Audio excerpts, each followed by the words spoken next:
It was early October when Daniel, a seasoned backpacker from Oregon, decided to take a solo trip through Glacier National Park in Montana.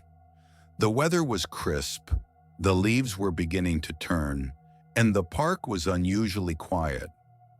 Daniel had always found solace in solitude, and this trip was meant to clear his head after a difficult breakup. He chose a less traveled trail that looped around a remote alpine lake, known for its stunning views and rare wildlife. The first day was uneventful.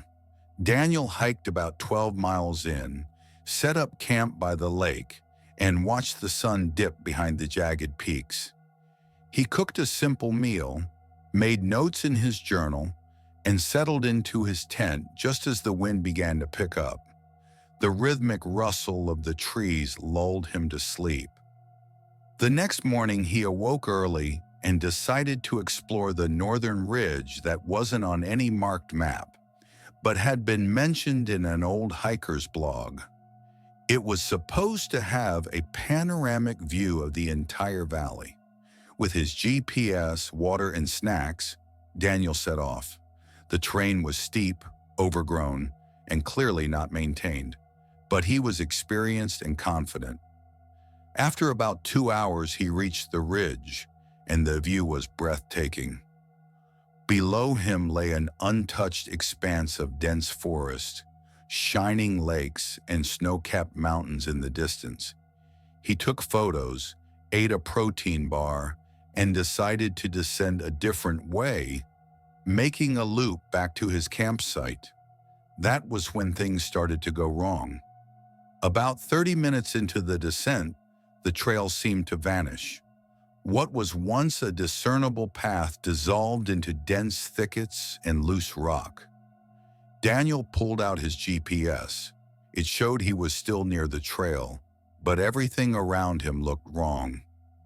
Trees were twisted in unnatural patterns, some with deep gashes that didn't look like animal markings.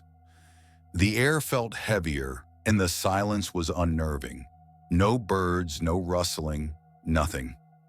As he continued, trying to reconnect with the original path, the forest seemed to shift. Landmarks he thought he'd passed earlier now appeared again. He checked his GPS. It was frozen.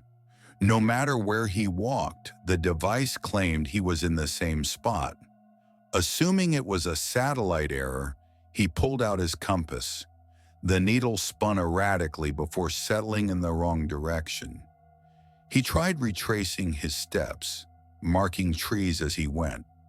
But minutes later, he'd passed the same mark again, though he was sure he hadn't doubled back. Panic began to set in. His water was half gone, and the sun was dipping behind the ridge. He picked up his pace, then stopped abruptly. His own boot prints in the dirt, facing the opposite direction, appeared in front of him. They hadn't been there before. Night came quickly in the mountains. Daniel, despite his fear, set up a makeshift camp with a small fire. The woods were still silent. Every snap of a twig felt deafening. At one point, he swore he saw movement in the trees, a tall, shadowy figure that didn't resemble any animal he knew. But when he focused, it was gone. He didn't sleep. At dawn, he walked again, this time south, directly toward where he believed the main trail should be.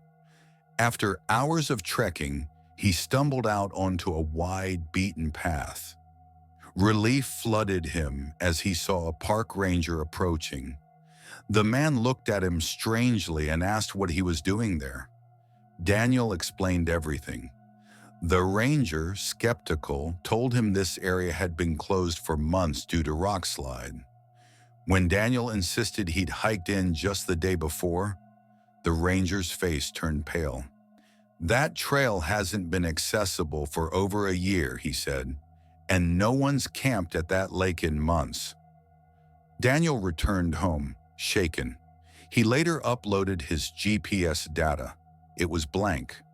No recorded movement, no saved coordinates. He checked his camera. The photos from the ridge were there, but all others, including those after the descent, were missing.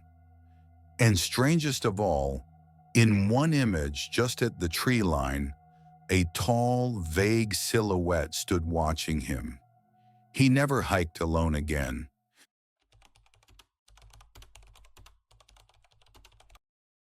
Amelia and Tom had always loved the outdoors.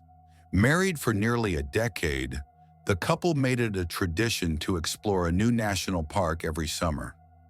This year, their destination was Olympic National Park in Washington, home to rainforests, misty beaches, and alpine ridges.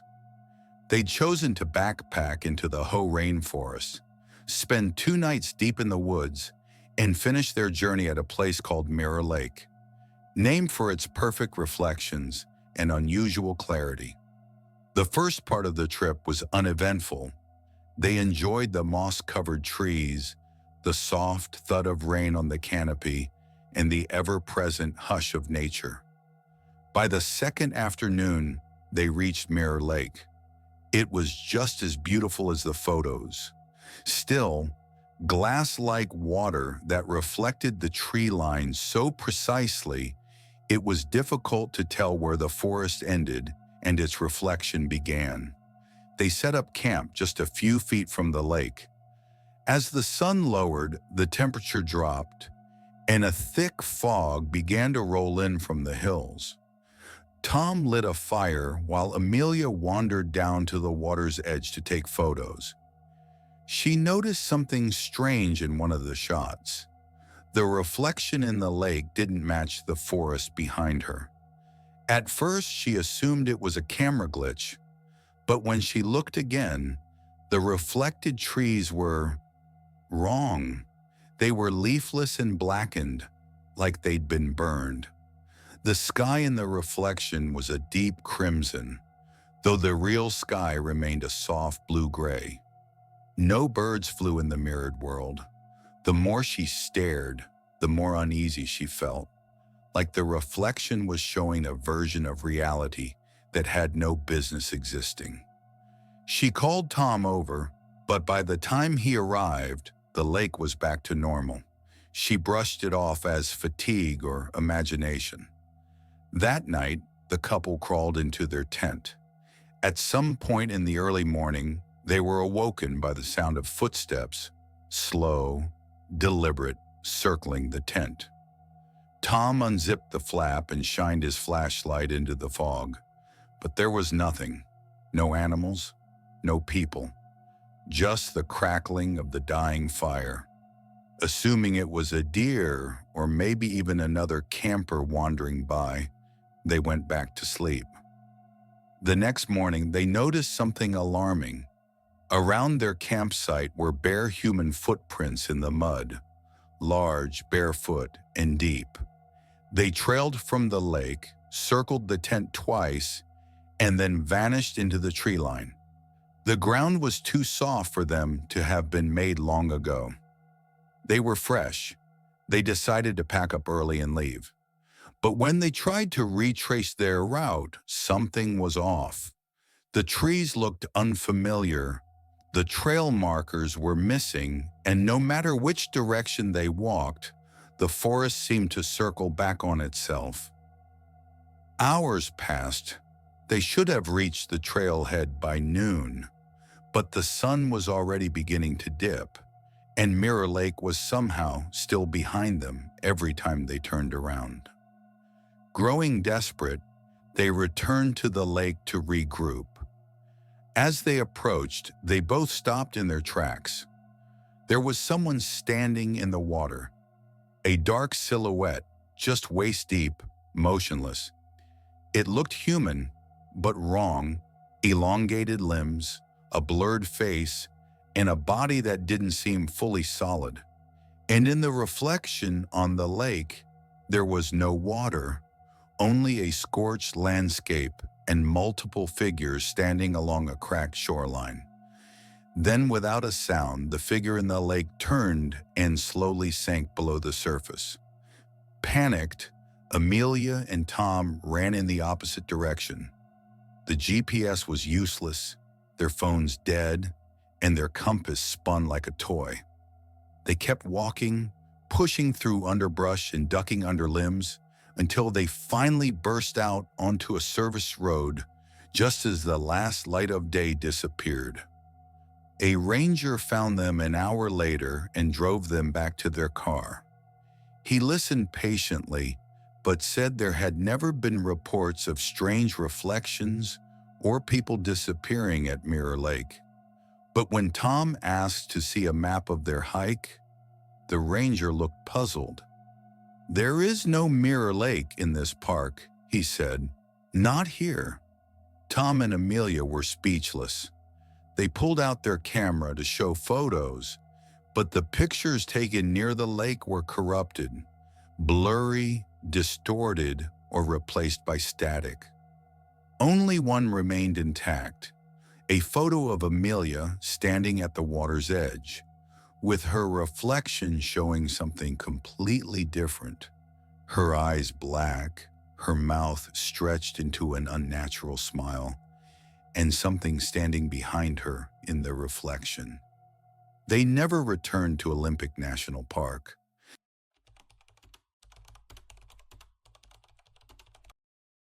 Ever since he was a child, Marcus had been fascinated by the tales his grandfather told him. Stories about things lurking deep in America's wildest parks. Now in his early 30s and recently divorced, Marcus decided to finally take a solo trip to reconnect with nature and clear his mind. He chose Shenandoah National Park in Virginia, known for its winding trails, misty ridges, and thick, ancient forests. He planned to hike the White Oak Canyon Trail, camp overnight, then loop back the next day. It was supposed to be a peaceful, soul-cleansing experience. He started early, the morning mist still clinging to the ground as he trekked along the well-worn path. He passed a few hikers, shared some smiles and nods. But as he got deeper into the woods, the silence grew thicker, like the forest had swallowed the rest of the world. Around midday, Marcus noticed something odd. The trail markers were no longer the familiar white blazes. They were a faded red, unevenly painted, almost smeared. He paused, checking his map, but saw no mention of an alternate route with red markings. Thinking it might be a side trail or reroute, he followed it anyway, hoping it would loop back eventually. The path narrowed, trees leaned in tighter, birdsong faded, an eerie stillness replaced the vibrant forest sounds. It felt like walking through a photograph, still, flat, too perfect. He started to get uneasy. Something about the air felt wrong, heavy, tense, like something was watching him. Suddenly, Marcus came to a clearing he hadn't seen on any maps. In the center stood an ancient-looking stone structure, like a broken arch or maybe the remains of a forgotten monument. It was covered in moss, with carvings so worn they were nearly invisible. Against his better judgment, he stepped closer. As soon as he touched the stone, a sharp wind cut through the clearing, though the trees didn't sway. The atmosphere had shifted. He turned back to the trail, but it was gone. There was no path, no red markers, no footprints, just dense forest in every direction. Marcus's chest tightened. He retraced his steps, or tried to. The more he walked, the more the forest seemed to rearrange itself. Landmarks vanished. The light dimmed, though the sun should have been high. His GPS showed only static. His compass spun like mad. It was like something had unraveled the reality of the park around him. Hours passed. Panic settled in. He marked trees with his knife, only to circle back and find the same trees unmarked minutes later. Time became slippery. At one point, he looked at his watch and realized 6 hours had passed, though it felt like less than 2. As night fell, the temperature dropped rapidly. He set up camp with shaking hands, hearing things in the distance. Branches cracking, heavy breathing, soft crunches in the underbrush. But every time he turned his flashlight toward the sound, there was nothing. Just more trees, standing too still. He didn't sleep. Sometime in the early hours, a whisper floated through the woods. Not in any language he recognized. It was rhythmic, repeated, low and cold. He clutched his knife, heart pounding, until the whispering stopped. By sunrise, Marcus was on the edge of hysteria. Then, just as suddenly as it had vanished, the trail reappeared. The white blazes, the packed dirt path, the bird song. It was like he had passed through a veil. He ran, didn't care about food or gear, just ran until he reached a ranger station. When he explained what had happened, the ranger looked at him with a strange expression. Not disbelief, but something closer to recognition. He was quiet for a moment, then said, "We've had a few unusual reports from that area. Usually solo hikers. Sometimes they don't come back." Marcus never went hiking alone again. Months later, he checked his camera. Most of the photos were blank or corrupted. Except one, a shot of the stone arch. In the background, barely visible, stood a tall, thin figure with no face, arms stretched toward him. He hadn't seen it when he took the picture. He deleted the image.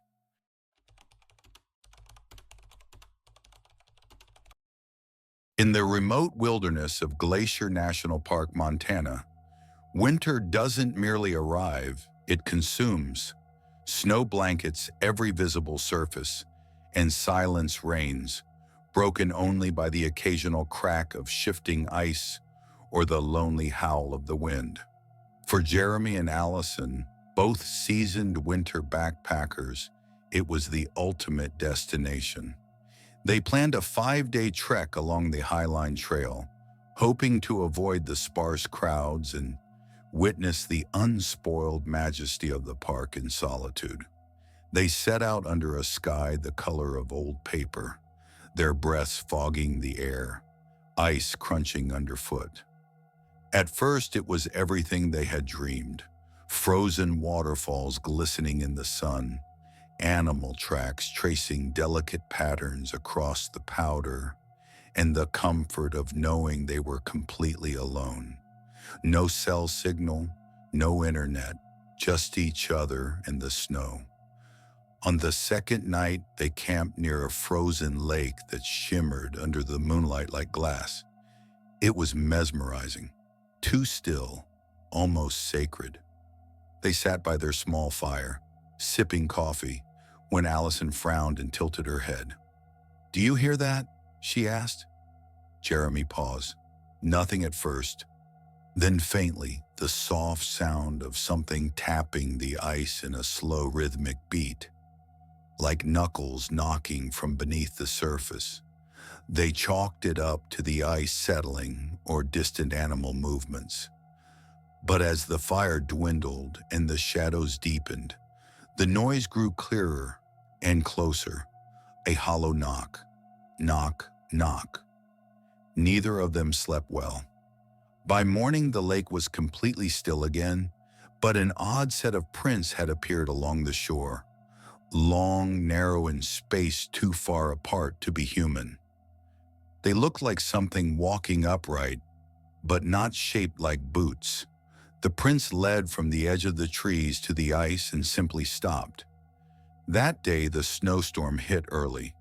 Visibility dropped to near zero. Their GPS malfunctioned, showing flickering coordinates. Compass needles spun slowly, like they were being pulled by something underground. Jeremy tried to backtrack, but landmarks had vanished.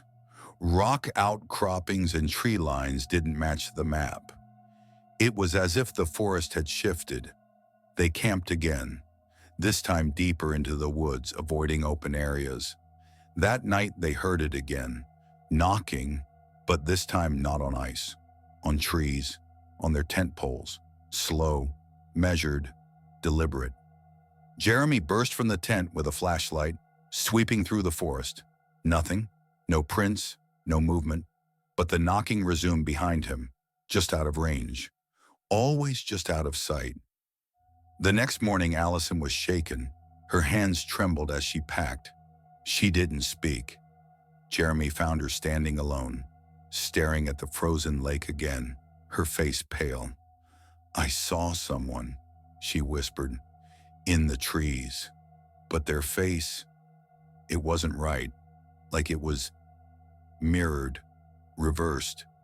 They decided to find their way out, abandon the loop and head toward the ranger cabin marked on their map. They hiked fast, barely stopping. The trail twisted unnaturally, almost as if leading them in circles. That night, they found a broken signpost, its lettering backwards, and the wood warm to the touch despite the cold. That was the last night they made camp. Jeremy woke up just after midnight, the fire long dead. The air was so cold it burned. Allison was gone. He shouted her name, circling the tent, the trees, the dark. He followed tracks, barefoot impressions this time, deep and sharp. They led to the lake again. She stood there on the ice, facing away. He called her. She didn't turn. Then she stepped forward and vanished into the frozen lake without a sound. No splash, no crack, just gone. Jeremy ran to the spot and looked down. Beneath the ice, he saw nothing but blackness. But when he stepped back, a single tap echoed up from below. Knock, knock. He ran. It took him nearly a full day to find his way to the ranger outpost. Frostbitten, dehydrated, and delirious, he collapsed at the threshold. Rescue teams went back for Allison, but found no trace. The lake was fully frozen, no breaks, no prints, no gear. Just one thing, a series of rhythmic knocks on the wooden dock they couldn't explain. Jeremy never returned to the wilderness again.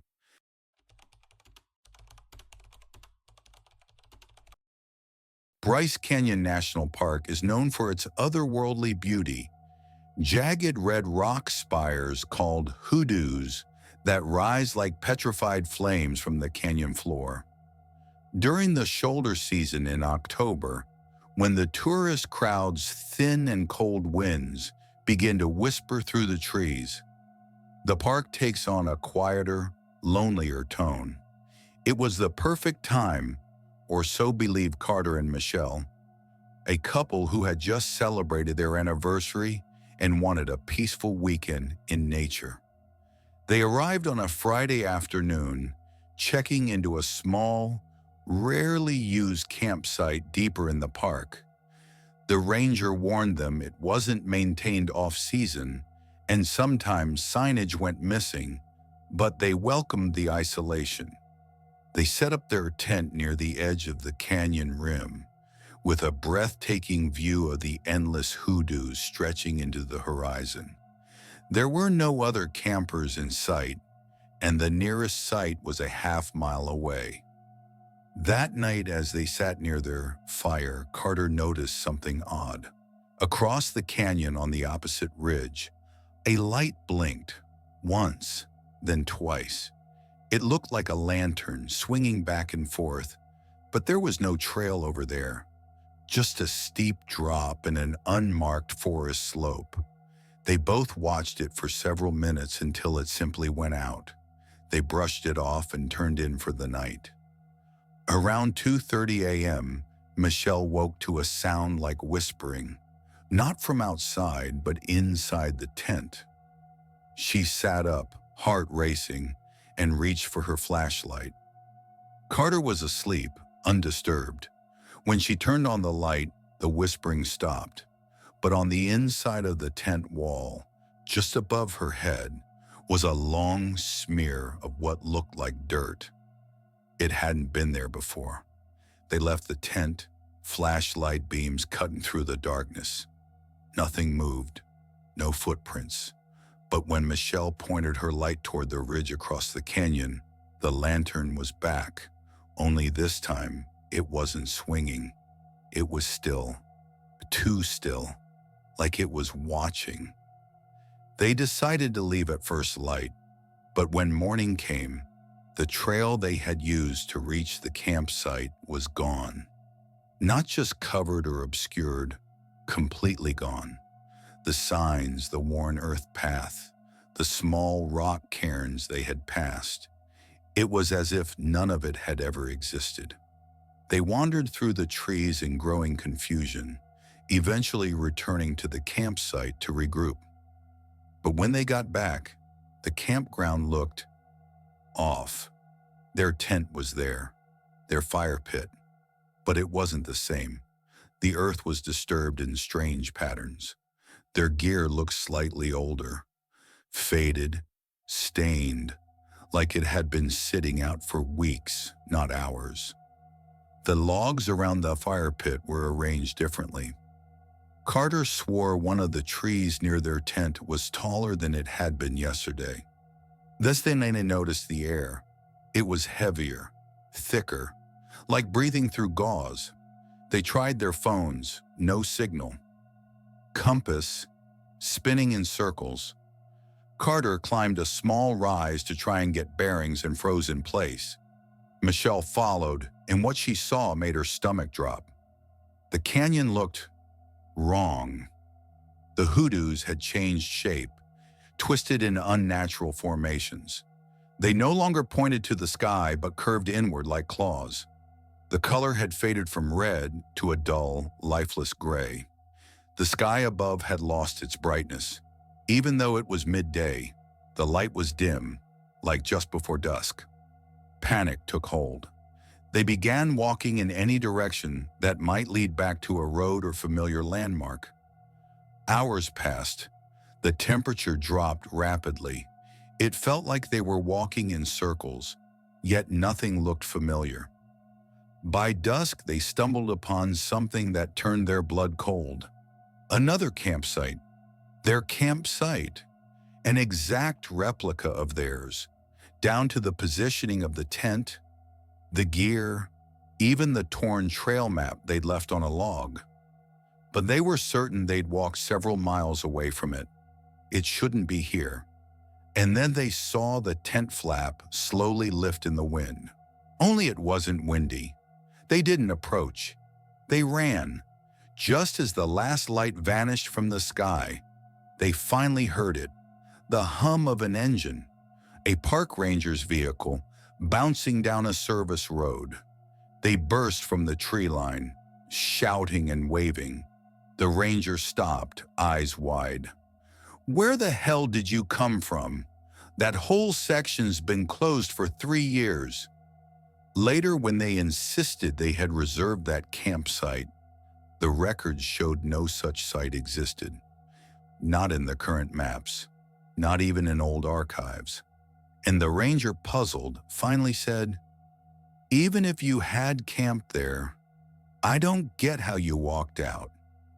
That area's been cut off by a landslide since 2019. No one can get in or out." Carter and Michelle never went camping again.